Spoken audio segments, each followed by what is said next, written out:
के सिलेबस को देखने के बाद ऐसा लगता है ये झारखंड सरकार का नहीं, भारत सरकार का सिलेबस है। ठीक है, हम लोग अभी बच्चे हैं, हम लोग नौसिखिए हैं, लेकिन ये स्टेटमेंट इस भारत देश के एक सम्मानित व्यक्ति का है, डॉक्टर विकास दिव्यकीर्ति, जिन्होंने 23 साल की उम्र में IAS की परीक्षा को क्रैक किया था कि झारखंड का सिलेबस लगता है UPSC का सिलेबस हो। क्यों सवाल उठता है, क्यों? ना झारखंड ही है जो चारागाह है, जहां की सीटों को, जहां की नौकरियों को धड़ल्ले से बेचा जा सकता है। बंगाल में आप नौकरियों को नहीं बेच सकते हैं क्योंकि वहां बंगला भाषा अनिवार्य है। उड़ीसा में आप नौकरियों को नहीं बेच सकते हैं, वहां उड़िया भाषा अनिवार्य है। ये झारखंड है भैया, ये बाबा जी का ढाबा है, लुटते रहिए, लुटते रहिए, लुटते। जो लोग परीक्षा में बैठ भी जाएंगे वो सिलेबस के अकॉर्डिंग परीक्षा को क्रैक नहीं कर पाए। क्यों? झारखंड के बच्चे तैयारी कैसे करते हैं? वो खेती बाड़ी भी करते हैं, माता पिता के कामों में हाथ भी बटाते हैं, परिवार का बोझ भी उठाते हैं और परीक्षा की तैयारी करते हैं। चलिए, बीएड करने वाली गांव की बेटी की जानकारी लीजिए आप, क्योंकि बीएड करने के बाद वो शिक्षक बनती है, शिक्षिका बनती है। बीएड करने वाली किसी बहन जो गांव से करती है उसकी जानकारी लीजिए। वह सुबह उठ रही है, सास ससुर की सेवा करती है, अगर छोटा बच्चा है तो उसको नहाना धुलाना सारा काम करती है, पति को ऑफिस के लिए भेजती है, अगर कहीं काम करने के लिए अगर टिफिन भर के देती है, उसके बाद वो बीएड कॉलेज जाती है। गांव की 90% बीएड करने वाली लड़कियों की कहानी है। वो जिस हाल में तैयारी करती है उस हाल में पटना में जो बैठ के बहन तैयारी कर रही है मुकाबला नहीं होगा। इलाहाबाद में जो सिलेबस की तैयारी कर रही है हमारी झारखंड की बेटी मुकाबला नहीं कर पाएगी। विषय को समझिए, इसीलिए सिलेबस को जानबूझ के मोटा किया जाता है ताकि हमारे साथ आराम से धोखाधड़ी हो सके, हमारे साथ छल हो सके।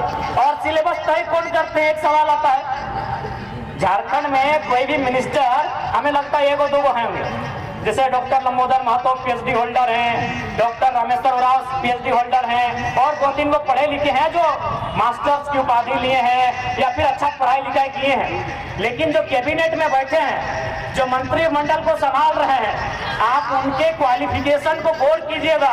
50% जो मंत्री हैं वो नॉन मैट्रिक है, यानी सिलेबस वो तय करेंगे नहीं, सिलेबस तय करेंगे IAS। बताइए कितने रांची के IAS है, कितने धनबाद के IAS है, कितने गुमला के IAS है? IAS तो है गैर झारखंड के। वो क्या करेंगे? ना एक रास्ता छोड़ के जाएंगे जिस रास्ते में लोग चोरी छिपे आ सके। हमने सिर्फ दिया था आपको HEC का मतलब क्या होता है? Happy engineering corporation. यानी हमने जिस काम के लिए दिया था वो काम कीजिए, बाकी जो काम करना है, बहुत सारा जमीन पड़ा है, सरकार जमीन खरीदिए, मुआवजा दीजिए और कीजिए। क्यों दिया था HEC बताइए? 1-2 नहीं, हमको लगता है 1 दर्जन गांव विस्थापित हुए होंगे। पतरातू का डैम, कांके का डैम, अरे एक डैम बनने में 10 गो गांव मेरा विस्थापित हुआ है। और आज अगर हम अपना अधिकार मांग रहे हैं, ये बाहरी भीतरी कहां से आ गया भाई? नहीं बताइए, पटना में कितना लोग हम लोग का जबरन जमीन कब्जा करके घर बनाया है?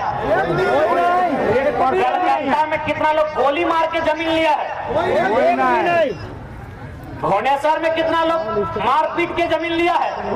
कोई है नहीं होगा लिया है। रांची में 4000 मर्डर हुआ है जमीन विवाद में। आप कहते हैं बाहरी भीतरी की लड़ाई है? रांची में 4000 लोगों का मर्डर हुआ है जमीन विवाद में। मरने वाले झारखंडी, मारने वाले झारखंडी। केस लंबित है। देखो CR की कुछ कोर्ट भी बना था, रघुवर दास के टाइम में स्पेशल उन मामलों को देखने के लिए कोर्ट बना था। 4000 मर्डर हुआ है, पता नहीं संख्या कहां बढ़ेगा। नहीं बताइए, जो लोग बाहरी भीतरी की बात करते हैं हमको उत्तर दीजिए ना भाई, कि पटना में हमने कई इंच जमीन कब्जा किया है, कलकत्ता में हमने कई इंच जमीन कब्जा किया है। आप गोली मार के जमीन ले रहे हैं बाहर के माफिया। हमारी लड़ाई उस सिस्टम से है, उन माफियाओं से है, उन दबंगों से है, उन उचक्कों से है और चोर DC छवि रंजन जैसे लोगों से है। जो ईमानदार है उनको नमस्कार है, चाहे वो चपरासी या हौलदार है। जो ईमानदार है उनको मेरा नमस्कार है, चाहे वो चपरासी या हौलदार है। लेकिन वो DC ही रहे और चोर किसी छवि रंजन रहे तो हम बोलेंगे, कड़क के बोलेंगे, गरज के बोलेंगे। आपको तकलीफ होता है हमारी भाषा से तो हो। नहीं, बताइए डीसी जिसकी जिम्मेदारी थी आदिवासियों की संपत्ति की सुरक्षा करना, सीएनटी की जमीनों की सुरक्षा करना, जिसकी जिम्मेदारी थी उस जिले का विकास करना, अगर वो इस प्रकार के धड़ल्ले से जमीन लुटाएगा तो क्या बोले उसको भाई, क्या बोले बताइए आप? चोर ना बोले तो क्या बोले बताइए आप ही बताइए, कोई बढ़िया शब्द है तो बोलिए। आज हम लोग स्पष्ट कहना चाहेंगे कि हमारी लड़ाई एक ऐसी सिस्टम के खिलाफ है जो झारखंड को लगातार लूट रही है, हमारी नौकरियों को लूट रहे हैं, हमारी जमीनों को लूट रहे हैं, हमारे नदी नालों को भी लूट रहे हैं। उस सिस्टम के खिलाफ हमारी लड़ाई। आज आप देखिए पारा टीचर के लोग धरना पर बैठे हैं। बताइए पारा टीचर झारखंड की शिक्षा के रीढ़, आज झारखंड में शिक्षा की रीढ़ कौन है? पारा टीचर। क्योंकि हर एक सरकारी स्कूल का चक्कर काटिए, शिक्षकों की भारी कमी है। अगर मोर्चा किसी ने संभाला है तो पारा टीचर ने संभाला है। आज इस राज्य में प्रोफेसर की बात कीजिए, गैर झारखंडी 95% गैर झारखंडी, सैलरी 1.5 लाख, 2.5 लाख, 3 लाख। पीजीटी शिक्षक की बात कीजिए, ओपन कोटा में 90% गैर झारखंडी। प्राइमरी टीचर की बात कीजिए, ओपन कोटा में 90% गैर झारखंडी। पारा टीचर में झारखंडी लोग हैं, कम से कम उसको तो समस्या का समाधान कर दीजिए। और हम स्पष्ट कहेंगे, अगर हम लोग गवर्नमेंट में आते हैं तो पारा शिक्षकों को भीख मांगने की आवश्यकता नहीं है, उनका अधिकार बनता है। एक पुलिसकर्मी धरने पर बैठे हैं, कोई राजभवन में धरना पर बैठा है, कोई विधानसभा के सामने धरना पर बैठा है, कोई मुख्यमंत्री के आवास धरने पर बैठा है, कोई मोराबादी के मैदान में धरने पर बैठा है। तो सवाल ये है कि सब लोग धरने में बैठे हैं तो इस राज्य की खनिज संपदाओं को लूट लूट के मौज कौन कर रहा है? आज ये दुर्भाग्य का विषय, हमने लीडर चुना था, लीडर धूप में खड़ा होके पसीने को पोंछते हुए हमने मेंबर ऑफ पार्लियामेंट चुना था।